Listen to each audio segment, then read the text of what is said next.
Reforço Betel, só a educação liberta. E panificadora Bom Deguste e Delicatessen oferecem Jornal Mundial.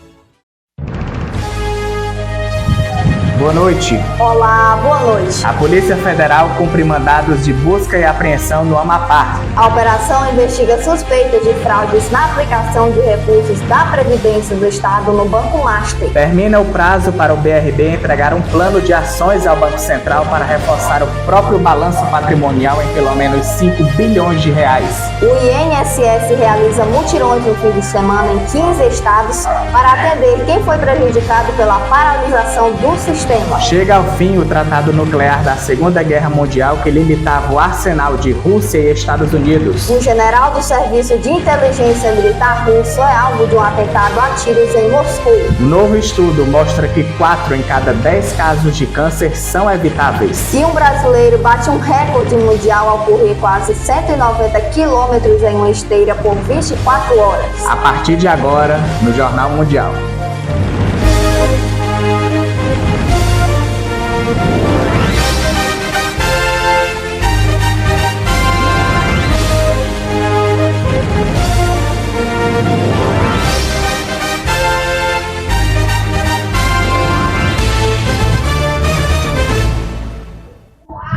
A Polícia Federal cumpriu 4 mandados de busca e apreensão na manhã de hoje em Macapá, na operação que apura suspeitas de irregularidades na aplicação de recursos do regime próprio de Previdência Social do Estado do Amapá.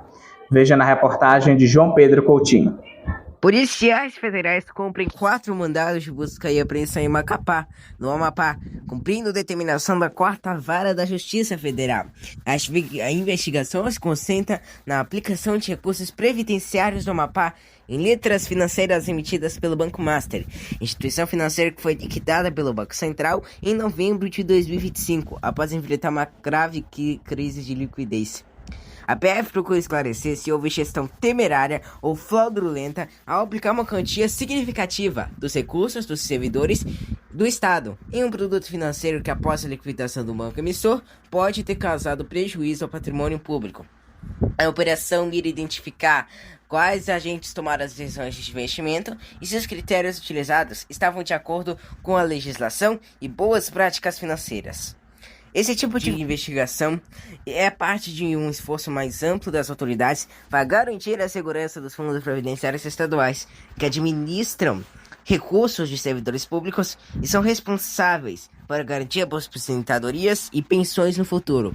Os investimentos considerados arriscados podem comprometer a estabilidade financeira de regimes que já enfrentam desafios demográficos e financeiros. A Polícia Federal informou que as investigações ainda estão em andamento e que novas informações poderão ser divulgadas com o avanço do inquérito, incluindo possíveis indícios de prejuízo e a identificação de responsáveis pelas decisões investigadas.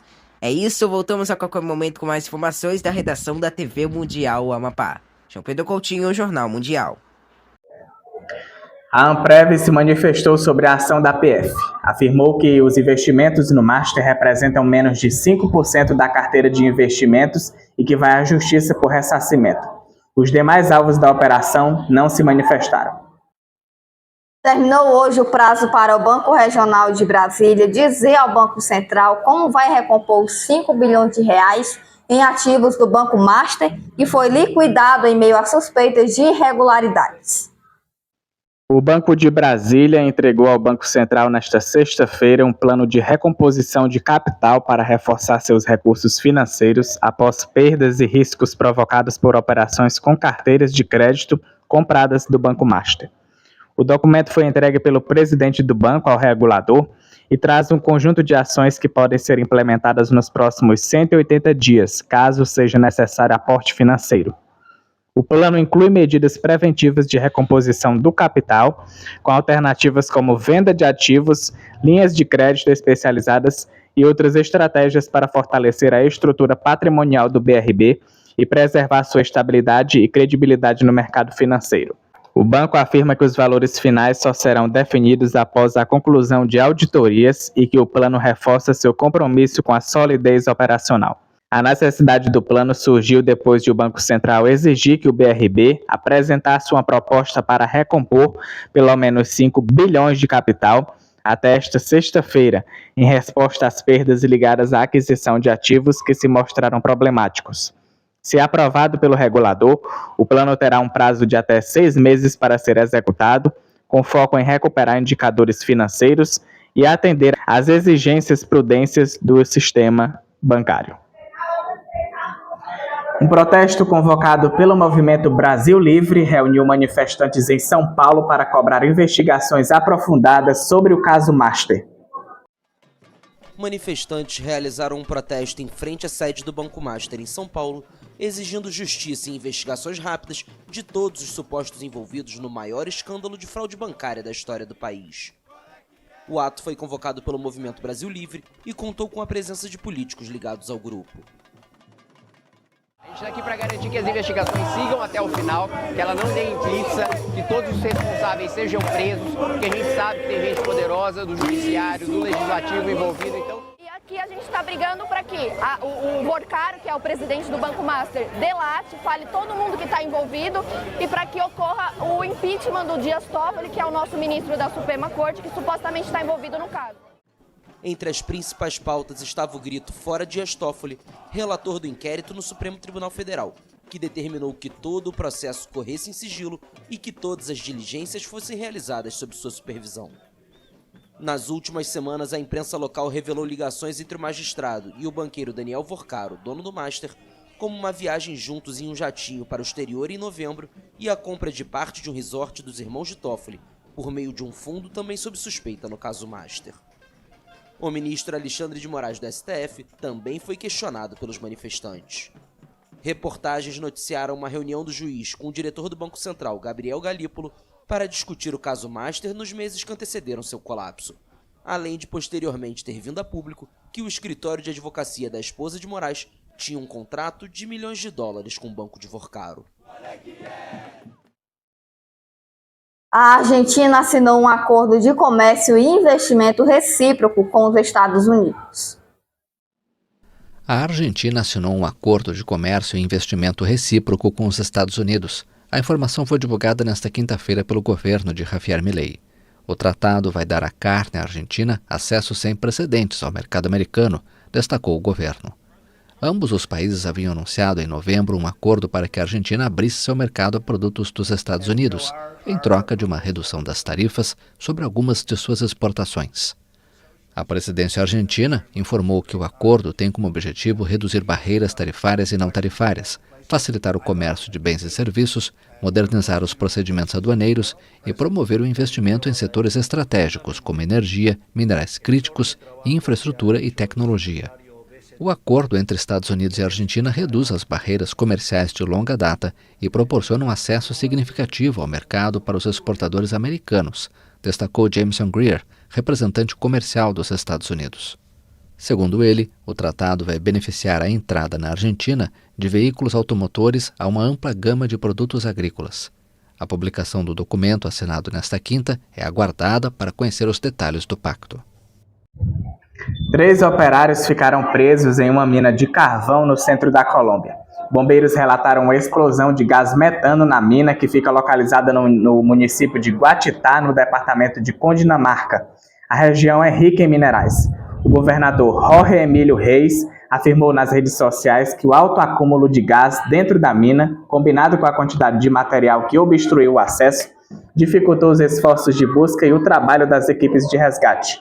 Acidentes como desabamentos e explosões em operações de mineração são comuns no país e frequentemente fatais. Um atentado contra uma mesquita xiita em Islamabad, capital do Paquistão, deixou hoje 30 mortos e 130 feridos na cidade.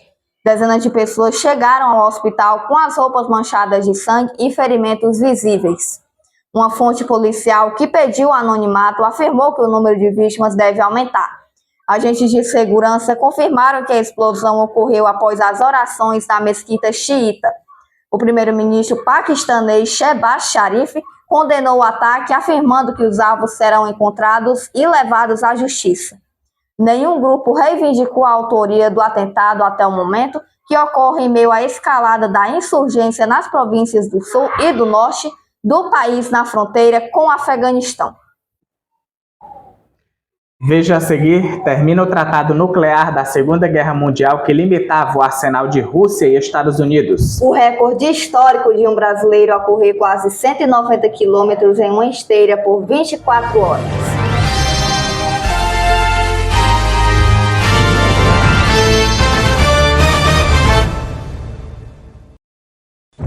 Jornal Mundial é patrocinado por Reforço Betel, só a educação liberta. Panificadora Bom Deguste Delicatessen, surpreenda-se com o sabor. E vereador Dinho do Frango, para fazer a diferença. De terça a quinta, as informações da tarde com Caio Teles, no Boa Tarde Mundo, às 13 horas. Sábado News, todo sábado de manhã com Eduardo Elau, às 9 horas da manhã.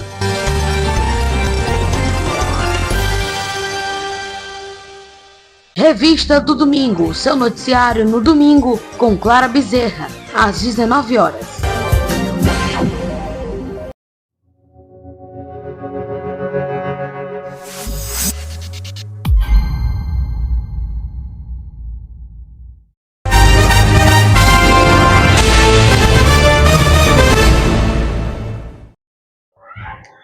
O INSS promove amanhã e no domingo uma série de mutirões de atendimento em diferentes regiões do país. Ao todo estão previstas 10.835 vagas em nível nacional, com foco na agilização da análise e concessão de benefícios. Entre os serviços oferecidos estão a perícia médica, realizada em parceria com o Ministério da Previdência Social, e a avaliação social, etapa exigida para a concessão do benefício de prestação continuada. Os atendimentos podem ser agendados de forma simples pelos canais oficiais do Instituto, como a Central Telefônica 135 ou o aplicativo e o site Meu INSS. A CPMI, que investiga fraudes no Instituto, aprovou ontem 57 requerimentos para aprofundar as apurações.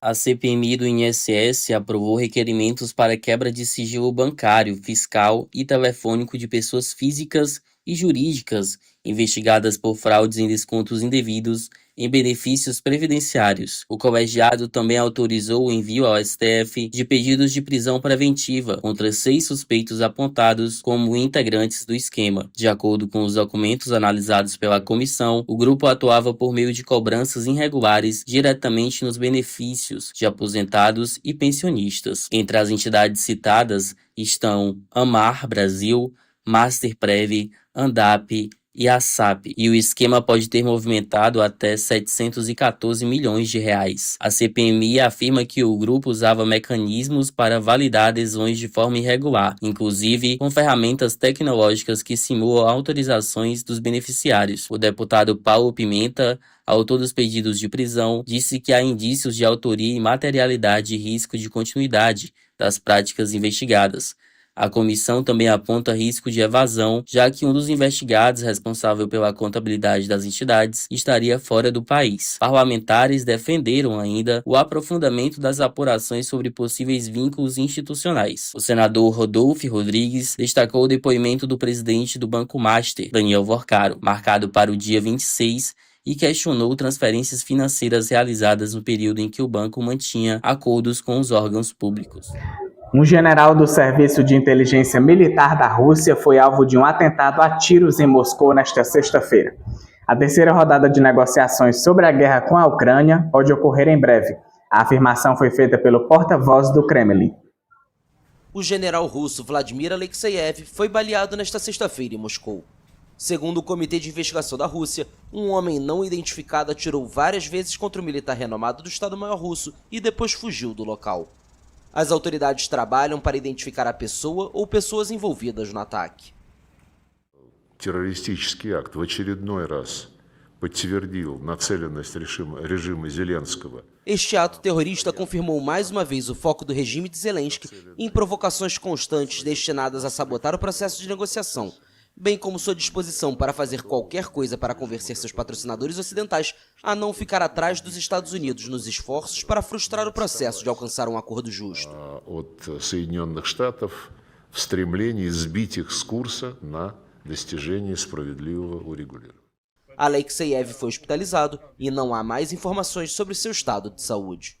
Oficial militar de carreira, ele liderou operações de inteligência durante a intervenção russa na Síria, em apoio ao então governante Bashar al-Assad, e negociou com o diretor do grupo Wagner, Yevgeny Prigozhin, durante sua tentativa de motim contra a cúpula militar russa em 2023. Atualmente, Alexeyev é o primeiro auxiliar do general que comanda o serviço de inteligência militar russo. Vários comandantes militares da Rússia morreram desde que o país iniciou a ofensiva em larga escala contra a Ucrânia, em fevereiro de 2022. Kiev reivindicou a responsabilidade por alguns ataques, como a morte do general Igor Kirillov, em dezembro de 2024, quando um artefato explosivo foi detonado perto da entrada de um complexo residencial em Moscou. A terceira rodada de negociações para pôr fim à guerra entre Rússia e Ucrânia pode ocorrer em breve, embora ainda não haja uma data acordada, afirmou o Kremlin nesta sexta-feira. Os Estados Unidos defendem o fim do conflito, que já dura quase 4 anos, e mediaram desde janeiro as 2 rodadas de negociações em Abu Dhabi. Durante 2 dias foi realizado um trabalho construtivo e muito difícil, disse o porta-voz do Kremlin, Dmitry Peskov, nesta sexta, um dia após o fim da rodada. Questionado sobre quando as negociações seriam retomadas, Peskov afirmou à agência estatal russa de notícias, RIA, que não há uma data exata por enquanto, mas será em breve. Na última rodada, entre quarta e quinta-feira, Ucrânia e Rússia concordaram com sua primeira troca de prisioneiros em vários meses, embora, segundo os Estados Unidos, ainda haja muito trabalho pela frente para alcançar um acordo que ponha fim à guerra. As negociações são a mais recente tentativa nos esforços diplomáticos para deter o conflito mais sangrento da Europa desde a Segunda Guerra Mundial, com centenas de milhares de mortos, milhões de pessoas obrigadas a fugir de suas casas e grande parte do leste e do sul da Ucrânia devastados. O último tratado de não proliferação de armas nucleares entre a Rússia e os Estados Unidos expirou nesta quinta-feira, marcando uma mudança significativa no controle de armas desde a Guerra Fria. Horas depois, os 2 países concordaram em restabelecer o diálogo militar de alto nível. O último tratado de não proliferação de armas nucleares entre a Rússia e os Estados Unidos expirou nesta quinta-feira, marcando uma mudança significativa no controle de armas desde a Guerra Fria. Após o colapso do novo START, Moscou e Washington não estão mais vinculados por uma série de restrições aos seus arsenais nucleares. As 2 potências controlam conjuntamente mais de 80% das ogivas nucleares do mundo, mas os acordos de controle de armas têm se enfraquecido. Horas após o fim do tratado, o Pentágono informou que os 2 países concordaram em restabelecer o diálogo militar de alto nível. Na quarta, o secretário de Estado americano Marco Rubio reiterou a posição do presidente Trump de que qualquer acordo nuclear com a Rússia deveria incluir a China. A China sempre manteve suas capacidades nucleares no nível mínimo necessário para a segurança nacional e não se envolve em corrida armamentista com nenhum país. A China sempre defendeu que o progresso no controle de armas e no desarmamento deve aderir aos princípios de manutenção da estabilidade estratégica global e garantir que a segurança de nenhum país seja comprometida. As capacidades nucleares da China estão em uma escala completamente diferente dos Estados Unidos e da Rússia, e ela não participará de negociações de desarmamento nuclear nesta fase. O arsenal nuclear da China cresceu rapidamente. Estima-se que o país possua 550 lançadores estratégicos, menos do que os 800 dos Estados Unidos e da Rússia. Um novo estudo da Organização Mundial da Saúde mostra que 4 em cada 10 casos de câncer poderiam ser evitados. Cerca de 4 em cada 10 casos de câncer estão ligados a causas evitáveis, como o consumo de tabaco ou álcool, infecções e poluição do ar. É o que aponta um estudo desenvolvido pela Agência Internacional de Pesquisa em Câncer da Organização Mundial da Saúde, publicado na revista Nature nesta terça-feira, véspera do Dia Mundial do Câncer. A importância dos riscos evitáveis é destacada por especialistas em saúde pública e oncologia, e este trabalho busca medir melhor o impacto destes fatores no surgimento de cânceres. Outros estudos se concentram na mortalidade.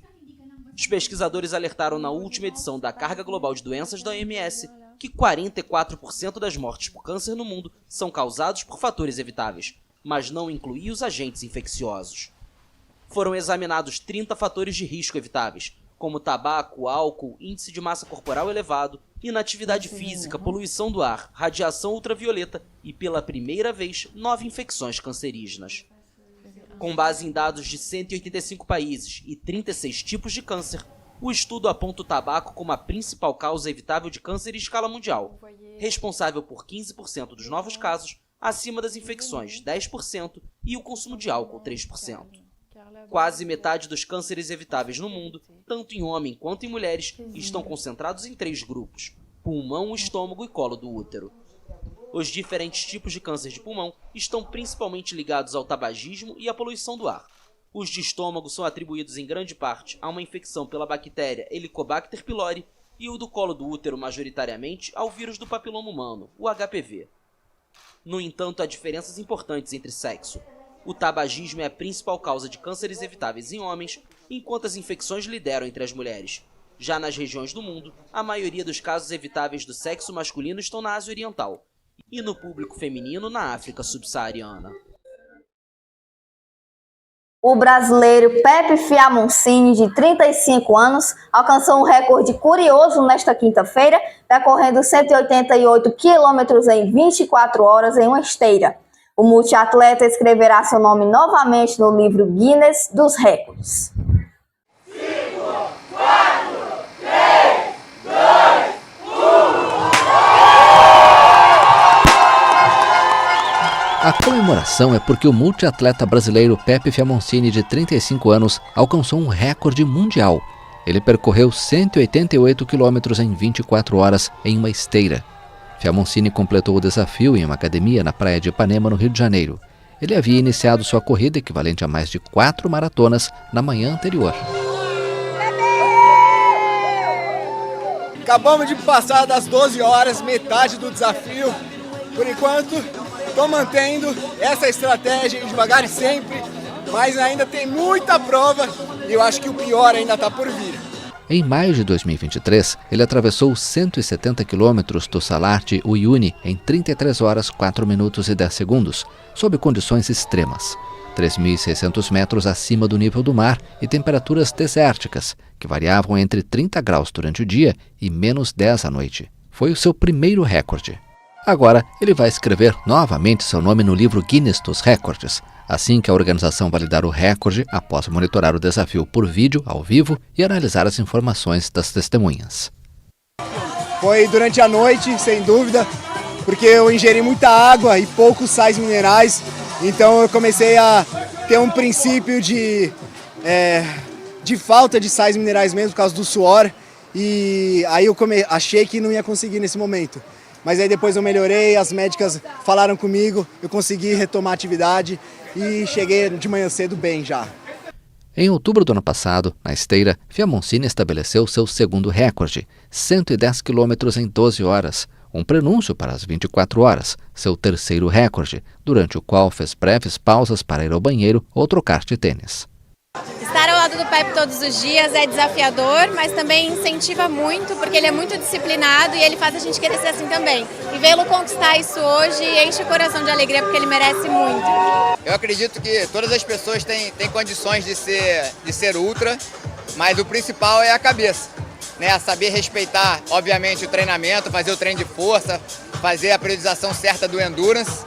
Ter anos de treinamento para chegar nisso, mas a cabeça da pessoa tem que estar preparada também.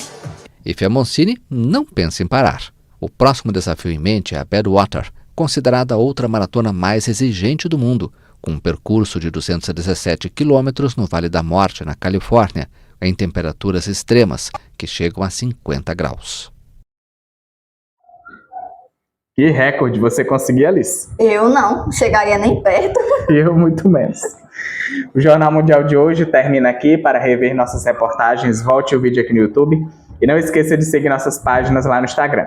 Boa noite para você. Se inscreva no canal e deixe o seu like. Boa noite, até amanhã.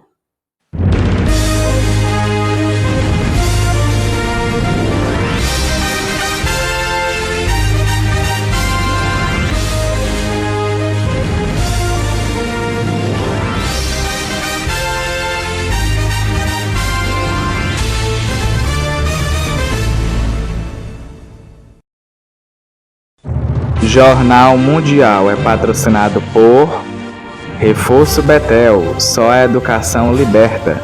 Panificadora Bom Deguste Delicatessen, surpreenda-se com o sabor.